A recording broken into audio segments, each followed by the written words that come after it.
सावन के महीने की जो अष्टमी होती है, शिव महापुराण की कथा में और देवी भागवत में वर्णन मिलता है। देवी भागवत में और शिव पुराण में वर्णन मिलता है, अष्ट सिद्धि नवनिधि 64 योगनी सारी विद्या नव देवी सब सावन के महीने की अष्टमी तिथि के दिन महादेव से मिलन करने आती है।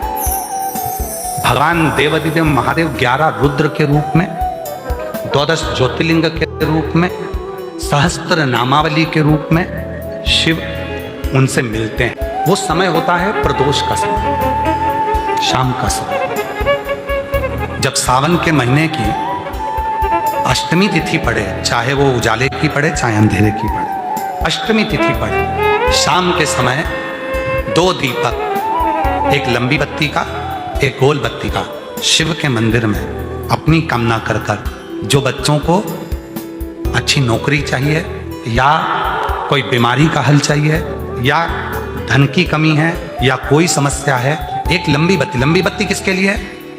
जम के बोलो, देवी के लिए। गोल बत्ती किसके लिए है? देव के।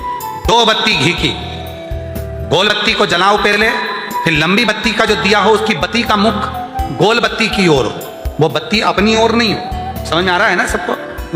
जो बत्ती होती है, जब भोलेनाथ जी को भी मालूम है आज ये वाली कथा बाजेगा जब ये दिया आ गया। तो ये जो बत्ती का मुख है, देखो ये दिया, ये लंबी बत्ती, ये गोल बत्ती। तो ये जो गोल बत्ती है आपने यहां जलाई, और ये लंबी बत्ती जो है ना, इसका मुख गोल बत्ती की ओर। 64 योगनियां, अष्ट सिद्धि, नवनिधि, 9 देवियां, सारी विद्या। शिव जी की जो गोल बत्ती है, शंकर क्या है? ज्योतिर्लिंग, ज्योतिर्स्वरूप। माँ दुर्गा क्या है? ज्योति स्वरूपा। क्या कहते हैं? ज्वाला महारानी की, ये ज्योति के रूप में। जब हम गोल बत्ती के सामने अष्टमी के दिन प्रदोष के समय पर लंबी बत्ती का दीपक, पहले गोल बत्ती का दिया जलाया, फिर ये लंबी बत्ती का मुख उधर की ओर कर कर दीपक को जब हम प्रज्वलित करते हैं और अपनी जो कामना दोनों दीपक के सम्मुख में करते हैं, वो कामना पूर्ण होकर ही रहती है। और करना क्या है? दोनों अष्टमी, सावन के महीने में जो उजाले पक्ष की अष्टमी आएगी उस पर भी करना है, और जो अंधेरे पक्ष की आएगी उस पर भी। देखो बड़ी सुंदर दीप बनाया है, जोरदार ताली बजाओ जिसमें बनाया।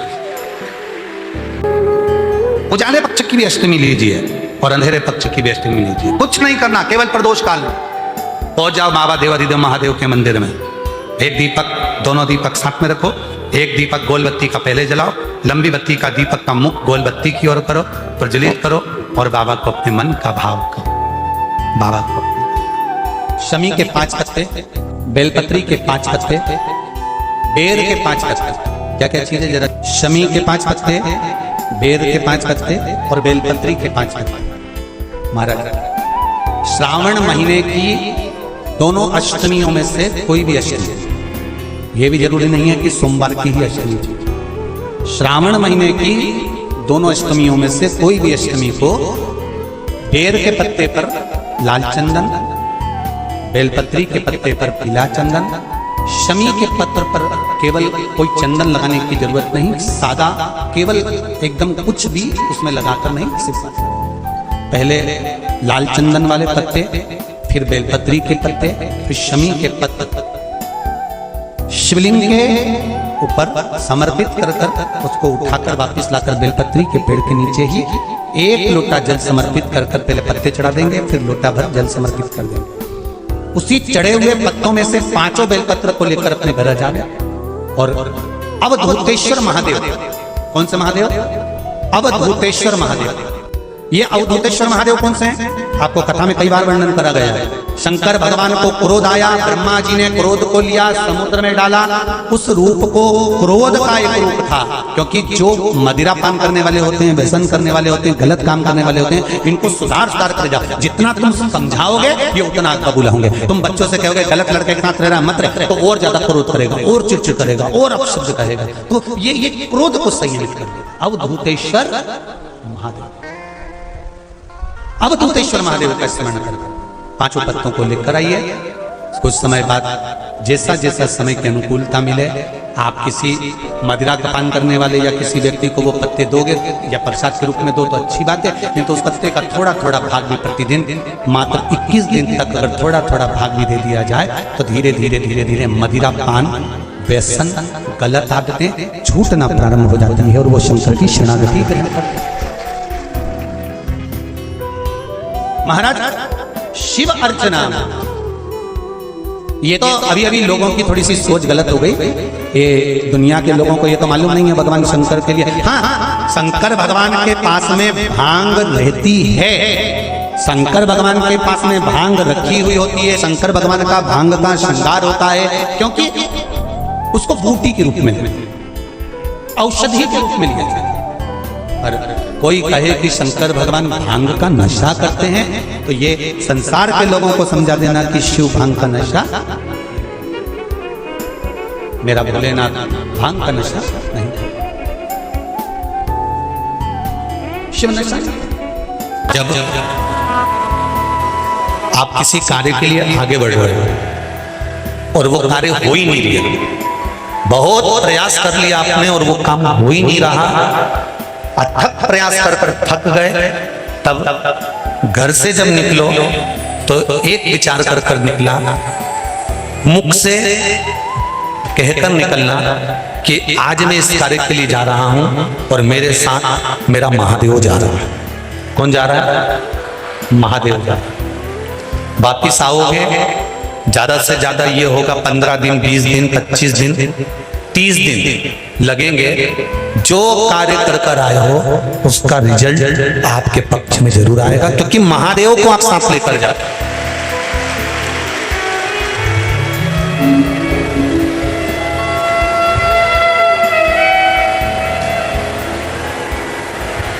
अगर हमने किसी की निंदा कर दी है, हमने किसी की निंदा श्रवण कर ली, हमारे मुख से हमने अपशब्द कह दिए, हमारे मुख से हमने किसी को ताना दे दिया, हमारे मुख से हमने किसी को गाली दे दी, हमारे मुख से हमने किसी को आड़ा टेढ़ा बोल दिया, तो दिन भर में कम से कम 3 बार या तो गंगा जी का स्मरण कर लेना चाहिए, हर हर गंगे, या फिर नर्मदे हर, और अगर ये भी नहीं कर सकते तो हर हर महादेव। 3 बार मात्र स्मरण कर लेने से जीव के मस्तक का जो पाप है वो क्षीण होने लगता है, समाप्त। तीसरे नंबर पर है भोले शंकर।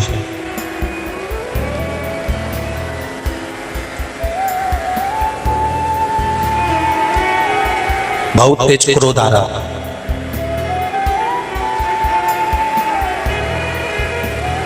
दो निर्णय पर आप बैठे हुए हो।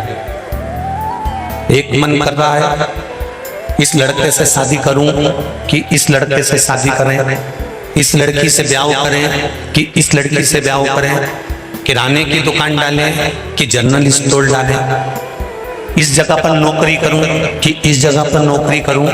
उस समय पर जब 2 नाव सामने खड़ी है और एक नाव पर सवार होना है, उस समय पर एक बेलपत्र लेकर, भोले शंकर का नाम लेकर, एक बेलपत्र लेकर, भोले शंकर का नाम लेकर बेलपत्र के पेड़ के नीचे ही रखकर निर्णय ले लिया करो, वो निर्णय तुम्हारा सफल होगा, कभी भी निष्फल नहीं। एक बेलपत्र का बल कितना प्रबल है, स्कंद पुराण भी कहती है कि बेलपत्र का एक पत्ता, मात्र केवल एक बेलपत्र का पत्ता हमारे जीवन में सुख प्रकट कर देता। दुनिया का कितना भी दरिद्र व्यक्ति हो, चाहे दुनिया का कोई व्यक्ति ऐसा हो जिसका कभी व्यापार चलता ही नहीं है, उसने 50 बार बदल के देख लिया, फैक्ट्री चली नहीं रही, जिस काम को करने के लिए जाते हैं वो काम टल जाता है, आज की जगह कल, कल की जगह परसों, परसों की जगह नरसों, काम होता ही नहीं। बेटा बेटी का संबंध करने जा रहे हैं पर हो ही नहीं रहा। कितना भी दरिद्र से दरिद्र व्यक्ति, कितना भी दीन से दीन व्यक्ति, एक नियम वो अगर अपनी जिंदगी में बना ले, प्रदोष काल में, प्रदोष के समय पर बेलपत्री के वृक्ष के नीचे एक बार जाकर नमन करना, और प्रदोष काल में शंकर भगवान के मंदिर में दिया लगाना, ये दो चीजें अगर वो 3 महीना भी लगातार कर ले तो उसके जीवन में कभी कोई समस्या आ ही नहीं सकती, कोई दुख आ ही नहीं सकता। एक नियम बना, जैसे जिस नारी को, जिस पुरुष को, जिस बच्चे को, जिस बड़े को चर्म रोग हो जाता है, चमड़ी सफेद पड़ने लगती है, जब चमड़ी सफेद पड़ने लगती है, चर्म रोग जैसा जब हो जाता है या चर्म रोग उसको घेरने लगता है, चमड़ी जब सफेद पड़ने लगे या चमड़ी काली पड़ने लगे या चर्म रोग सोराइसिस जैसी बीमारी तक के लिए है, बेलपत्री के वृक्ष के नीचे की मिट्टी, बेलपत्री के वृक्ष के नीचे की मिट्टी, उसको जिस पात्र के अंदर शिवलिंग बनाने के लिए हम गलाएं, जिस पात्र के अंदर हम शिवलिंग बनाने के लिए उसको गलाएं और शिवलिंग का निर्माण कर कर हम बेलपत्री के वृक्ष के नीचे उसका पूजन करें, उसका विसर्जन करें। और बेलपत्री के नीचे की जो मिट्टी है जिस पात्र में गलाई जाती है, उस पात्र के पानी का स्नान उस मिट्टी का थोड़ा सा भाग अपने शरीर पर लगाकर, जहां सफेद चमड़ी हो रही हो या श्वेत चमड़ी हो रही हो वहां लगाकर और उसका स्नान करना यदि हम प्रारंभ करें। परंतु प्रदोष जैसे अपन शंकर भगवान के मंदिर जाते हैं, दर्शन करते हैं, पूजन करते हैं, उसी तरह बेलपत्री के वृक्ष के नीचे की मिट्टी को गलाकर हम शिवलिंग का निर्माण करते हैं। स्नान करना या शरीर पे लगाने के साथ में सबसे ज्यादा जरूरी है शंकर भगवान के उस शिवलिंग की पूजन करना, पार्थिव लिंग की पूजन करना। लगभग 2 शिवरात्रि निकलेगी महीने की और बाबा जहां जहां से चमड़ी सफेद हो रही होगी वहां वहां से धीरे धीरे बाबा अपने असली रंग को देना प्रारंभ कर देता। इतना बेलपत्री के वृक्ष की पार्थिव लिंग निर्माण और पूजन की उस मिट्टी का इतना वर्णन हमारे शास्त्र करते हैं, इतना वर्णन। कैसा नीला कलर का पुष्प होता है, देखो छोटा है थोड़ा हमारे हाथ में, ये फूल का बेटा है, ठीक है, पूरा फूल नहीं है, ठीक है, फूल का बेटा है ये छोटा सा, अच्छा दिख रहा है। काय आस्था वालों दिखाओ तो सही, दिखाओ जरा बाजू में और थोड़ा सा पास कर दो तो सबको नजर आ जाएगा, ठीक क्या। शंख पुष्पी, अपारिजात भी बोला जाता है इसको, ठीक है। हर हर विराजो विराजो। तो एक पुष्प अपन कहते हैं हमारे भगवान देवादिदेव महादेव को, भगवान शंकर को बड़ा प्रिय है। अब किसी से पूछा जाए, आप कह रहे हो कि शंकर भगवान को ये नीला फूल, ये शंख पुष्पी भगवान शिव को इतनी प्रिय क्यों है, भगवान शंकर को इतनी प्रियता क्यों है, कोई से पूछे तो वो बताए चाहे बताए पर शिव महापुराण का संवाद कर कंठ में स्वयं मां जगत जननी ने 10 विद्या में से एक मां को याद किया और मां तारा का एक स्वरूप मां सरस्वती के रूप में विराजमान किया। कंठ में रहने से विष की तपन के कारण, कंठ में रहने से विष की तपन के कारण उनका स्वरूप नीला पड़ गया। और जब उनका स्वरूप नीला पड़ गया तो भगवान देवादिदेव महादेव ने कहा, सुनो पार्वती, संसार के लोग, भूमंडल में रहने वाला यदि कोई भी मानव जिसकी विवेकता, बुद्धि, विचार, सोच, ज्ञान थोड़ा सा भी अगर उसमें कम है तो वो नील सरस्वती का यदि आवाहन करे, मां नील सरस्वती स्तोत्र का पाठ करे, मां नील सरस्वती की स्मरण करे तो उसकी विवेक, उसकी बुद्धि तीव्र होती, श्रेष्ठ होती। और सुनो पार्वती, यदि मान लो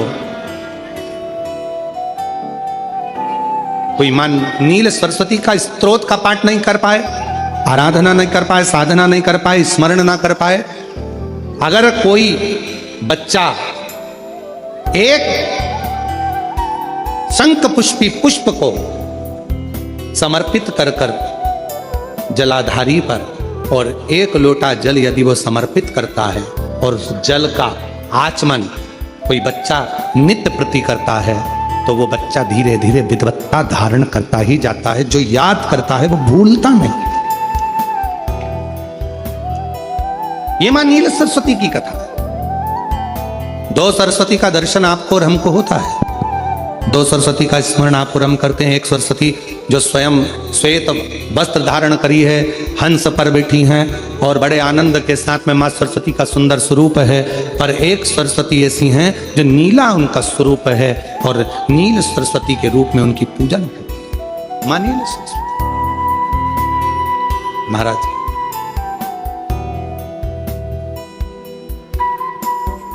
जैसे कोई बच्चे ऐसे होते हैं कि जन्म लेने के बाद में उनकी राल टपकती रहती है, विद्वान नहीं हो पाते, पलंग पर पड़े रहते हैं, पांव हाथ काम नहीं करते हैं और डॉक्टरों का इलाज चलता रहता है पर वो रिटर्न नहीं आ रहा है। ये इनको बढ़ाओ ना। बच्चों की मुख से राल टपकती रहती है, विद्वत्ता नहीं रहती, माइंड थोड़ा सा कमजोर होता है और शरीर भी उनका थोड़ा शिथिल रहता है। शरीर तो कई लोग कह देते हैं कि ये बच्चा थोड़ा जल्दी जन्म ले लिया इसलिए ऐसा हो गया, प्रीमेच्योर हो गया, ऐसा हो गया, वैसा हो गया। दवाइयाँ भी चलती हैं, इलाज भी चलता है पर उसका कोई लाभ नहीं मिल पाता और वो बच्चा पलंग पर पड़ा रहता है, राल टपकती रहती है, बुद्धि काम नहीं करती। छोटे छोटे भले वो 20 साल का हो गया पर 8-10 साल के बच्चों जैसी उसमें विवेकता होती है, बुद्धि होती है। मेरा निवेदन है उन माताओं से, थोड़ी मेहनत आपको करना पड़ेगी उस बच्चे के लिए। अष्टमी, नवमी और चतुर्दशी 3 तिथियां पकड़ कर रखना। कौन कौन सी? जम के बोलो। अष्टमी, नवमी, चतुर्दशी। ये 3 तिथियां ऐसी हैं, चतुर्दशी अमावस्या की भी और चतुर्दशी पूर्णिमा की।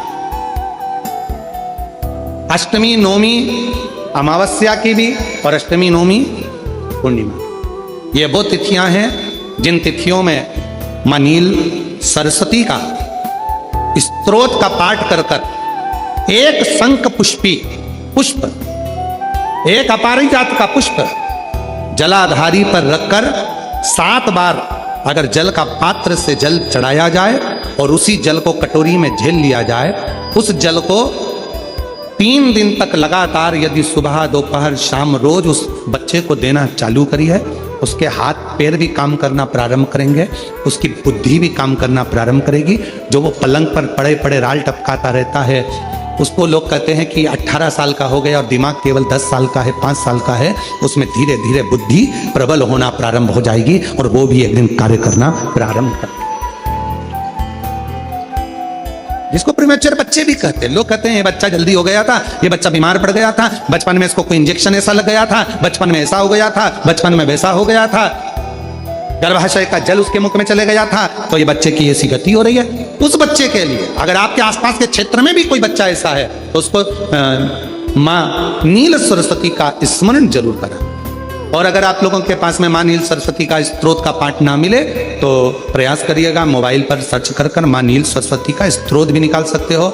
बाजार में से गीता प्रेस गोरखपुर की किताब में भी ला सकते हो, पढ़ भी सकते हो, घर में उसका स्तोत्र का पाठ भी कर सकते हो। मां नील सरस्वती स्तोत्र का स्मरण और बड़े भाव के साथ कर स्मरण।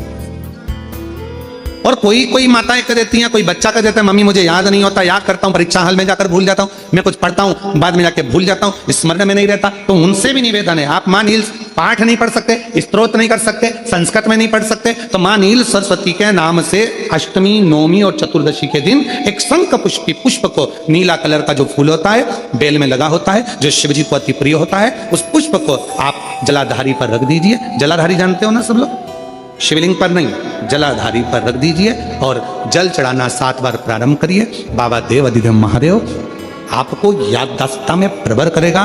परीक्षा हॉल में जितना तुम याद कर कर गए हो, अच्छी मेहनत कर कर गए हो, तो भूलोगे नहीं, तुम्हारी बुद्धि तीव्र होती चली जाएगी, प्रबल होती चली। आजकल आयुर्वेद में आप लोग अगर आयुर्वेदिक दवाइयाँ लेते होंगे, आयुर्वेद वालों के पास यदि जाते होंगे, तो वो भी अगर बच्चा पढ़ने में कमजोर है, बुद्धि से कमजोर है, तो उसको शंख पुष्पी की चाय पीने का भी कहते हैं। बाजार में आती होगी शायद, है? भैया कह रहे हैं कि बाजार में वो चाय भी मिलती है, नीली चाय। महाराज याददाश्त के लिए, उसको परवर करने के लिए शिव कथा करे। कौन सी सरस्वती? जम के बोलो, जम के जरा, पूरा तो नाम बोलो। माँ नील सरस्वती। तुमने डायरेक्ट कह दिया नील सरस्वती। माँ कौन लगाएगा? माँ है ना अपनी, तो उसका संबोधन पूरा होना चाहिए। कौन सी सरस्वती?